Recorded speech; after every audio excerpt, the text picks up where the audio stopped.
Greetings and welcome everyone to Magrunner Dark Pulse. Magrunner Dark Pulse is a first-person shooter, I suppose, kind of puzzle game in the vein of like Portal, Quantum Conundrum, and QUBE. If you've ever played any of those games, then you'll understand how this game works, kind of. There is some very unique differences that this game has implemented in comparison to those games, and allow me to point those out to you. So let's just launch intermediate cube level. So if you've played the QUB games and all that, you'll understand how this is basically, it's a puzzle game in first person. You have a gun that does something, and it's like very interesting, and you have to solve puzzles using it. And well, that's this, and you're in a test chamber, and it's very interesting. So this is the little test chamber, I suppose. You just take an elevator up into the level, and then you have to find the puzzle and then solve the puzzle. Now, the story is basically you are competing against a bunch of other people to try and win a prize to get into space, which sounds, you know, interesting. And to do so, you must prove your might by using this little device to solve puzzles, and then be smart, basically. So that's our goal. Okay, so the best way to show how the main mechanics of this game work is by putting two cubes together and then making them both red, and it'll make them go together. You make them opposite colors, like, say, one green, they'll go away. And now this is pretty much the only mechanic that you use in this game, and you need to use this to try and solve all the puzzles in the game. And it's used a lot in a very interesting and clever way. So, so let's just put that there. So now you can make pretty much anything that's orange red, well, except for the doors, I suppose, but when they're green, they're open, so that's their main thing. So this is orange, and we can make it red or green, and then we can also use the cube that's on top of it and change the colors, so we can use that to lift us up. But see, the problem there is that we can't actually use that to get high enough, so that's our main thing. So because, like, the red and green stuff, they push each other away, we can use that to gain a lot of verticality, which we can then use to reach up there, which is where we need to go. So this level is trying to teach you how to use multiple cubes at a time. So let's just make the bottom one red as well, and then top one green, and then that will power it up, allowing us to go all the way to the tippy top. So it's a very interesting puzzle game, how they've managed to change it around, and also, yeah, no fall damage. They don't actually give a in-game explanation for why you don't take full damage, I think. So it's basically just, you don't take full damage, which is okay. But yes, so it's very interesting how many sort of mechanics that they've managed to work in with just this really simple mechanic of just these things go away when you put them together, or they go together when you make them the same color. It's very interesting. So we now have to break that thing, so we basically just do what we did before and send it flying. But that doesn't work, so we just need to... Oh, okay, that... there we go, that was annoying. Okay, so we need to make the bottom two red so that they give it enough force. So because, like, these sort of things stack up, so we can see if we press F, they're magnetic field. And because we have two of them stacked together, their magnetic field is a lot stronger. So we make the top one green, and it'll go smashing through. And then it'll go that way, which is cool. So we can also actually send ourselves up if we really want to. Oh, we could just go through the loading screen, actually. That's actually a loading screen once we get through the door. But first, before we do that, let's just get ourselves up here, which is actually kind of difficult to try and get the cube up there at the same time, because you can't jump while holding a cube. So you got to, like, time it really perfectly to try and do it. And there's no crouch button at all, so you can't just crouch and pick it up. So it is very difficult. It's possible. I've done it once before, but it doesn't look like I'll be able to do it again, which is a shame, because I was really hoping to show it off. Like, you kind of just have to actually glitch up there, sort of. It's weird. No, it looks like it's not going to happen. Oh, well. So it looks like I can't show you. Maybe I can. Hold on, I wonder. Let's make that red. Oh, okay, that didn't work. Okay, never mind. That's just not going to work. Okay, so let's just walk through this loading screen. There we go. So now this is a problem that I have with the game. Well, one of the very few problems I have with the game is that we just saw that the loading screen was entirely different from what we just entered. So this is used to try and make the world feel very connected and sort of in the same world, but in reality, like, they just changed the entire loading screen, so it ends up feeling really disconnected, which is kind of defeats the purpose. The comm. Yes. There's something wrong with that Xander guy. Don't listen to him. And what did that reporter mean by that mutant? Yeah, she's kind of a pain, huh? She's just digging for an interview to make Gruckezber look good. Keep your head on. Alright, so, yes, as we play through the game, we will be... Oh, hello. Is this part of the training?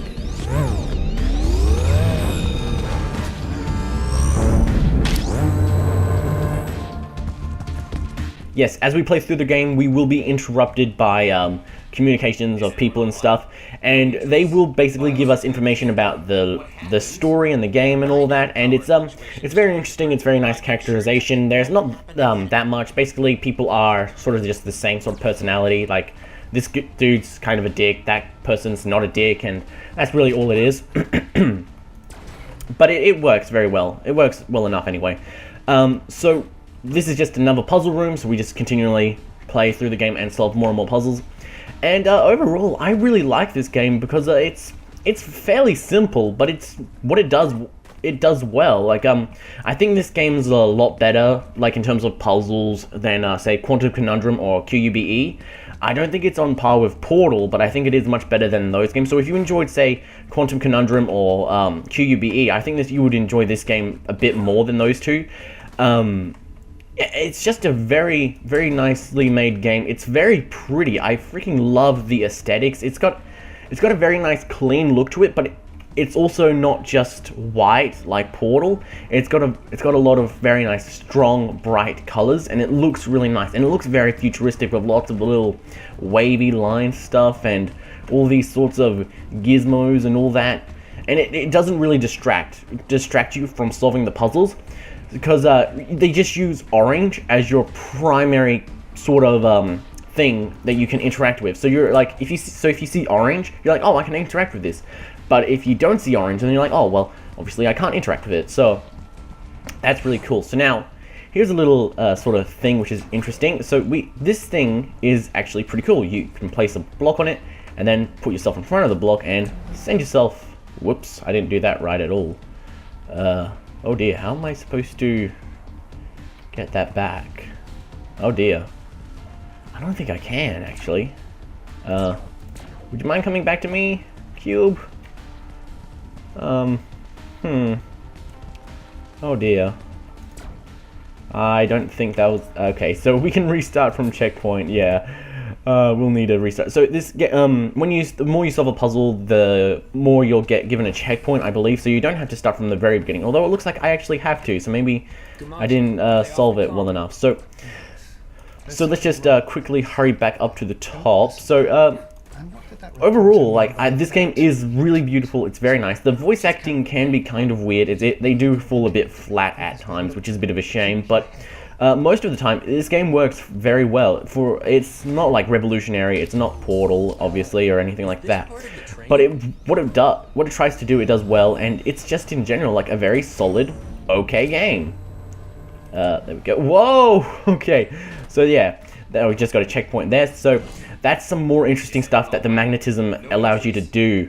Basically, it just it lets you do very interesting stuff that you wouldn't really expect to be able to do, but you can, because, you know, magnets are really cool. This game is all about, like, magnets and magnetism, and it's very interesting. Later on in the game, there is a sort of a bit of a horror theme sort of influence. It's references stuff like Cthulhu, and that's kind of interesting. So I actually haven't played far enough into the game to find out where those references go, but it looks like it seems to be more into the whole, like you saw in this game, or earlier on in this level, that it went sort of like into the dark, and it like turned off the lights and stuff like that, and that seems to be where it was going with all of its horror so far, or at least that's what I see anyway. So yeah, that's pretty much all I can see of in this game. But overall, this game is really pretty. There's an opening cutscene that is really pretty. It's got a very nice drawn art style, and the 3D models and everything like that, they're just very beautifully rendered, and it runs very buttery smooth, which is good. So if you have like a lower end system and you're not sure if you'll be able to run it or not, I think this game will be pretty easy for you to run. It's an Unreal Engine 3 game, so it's, you know, very well optimized and all that good stuff. So now this is the loading screen. Alright, so this has been the intermission sort of area, which is just basically just a sort of nice cool down period in between puzzles for exposition to be said and all that stuff, basically for the plot to, you know, do its plot-like thing, and you can look at some nice little tomatoes, or whatever these things are. Apples, maybe? I don't know. They look like tomatoes. Yeah, I think they're tomatoes. Oranges as well? What? I don't know.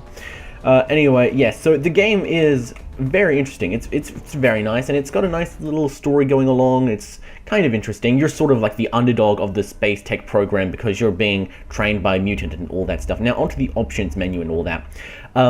The options menu is kind of weird because if you use a mouse to try and like change it, like your mouse is like the slider and your mouse aren't in sync. Like your mouse will go left and it will just sort of track you, but it won't be in sync with it, which is really weird and makes it pretty awkward for when you're changing your volume sliders. Like when you're first setting it up and you're trying to get everything run, it's like, oh, I'm gonna do this, and it's like, whoa, so you gotta move it really slowly. Or actually, can you use like Placid?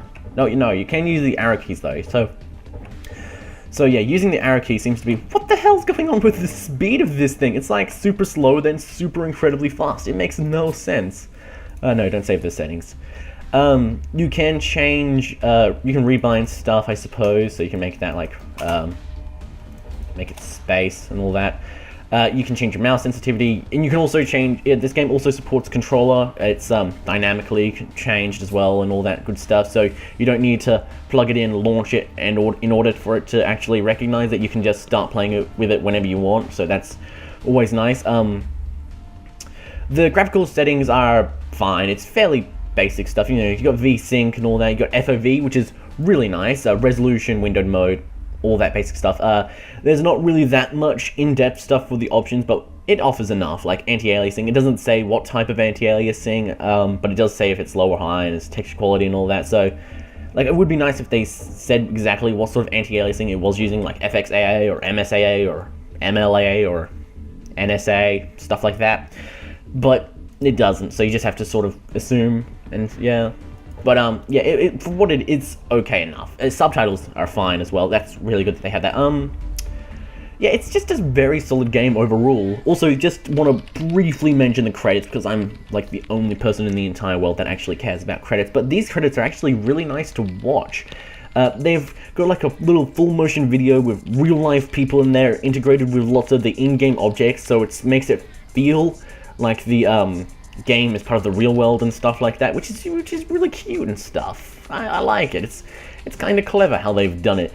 It's not very practical if you think about it from the real world perspective, because basically they're just replacing stuff with cubes from the game, so like why bother with that? But you know, it's okay. It works fine. So yeah, I just generally like how cute it is. So yes, this has been my first impressions of Magrunner Dark Pulse. Basically, I think it's overall a very solid game. It's not innovative. It's not trying to be super mega awesome, different, revolutionary. It's just trying to be a very good game, and it does that very well. So you can pick this game on Steam. You can pick this game up on Steam right now with a link. A link to it will be in the description below, and you can, yeah, you purchase it for like, what, $10, $20, $7, I don't know. Something pretty cheap. So, yeah, GG.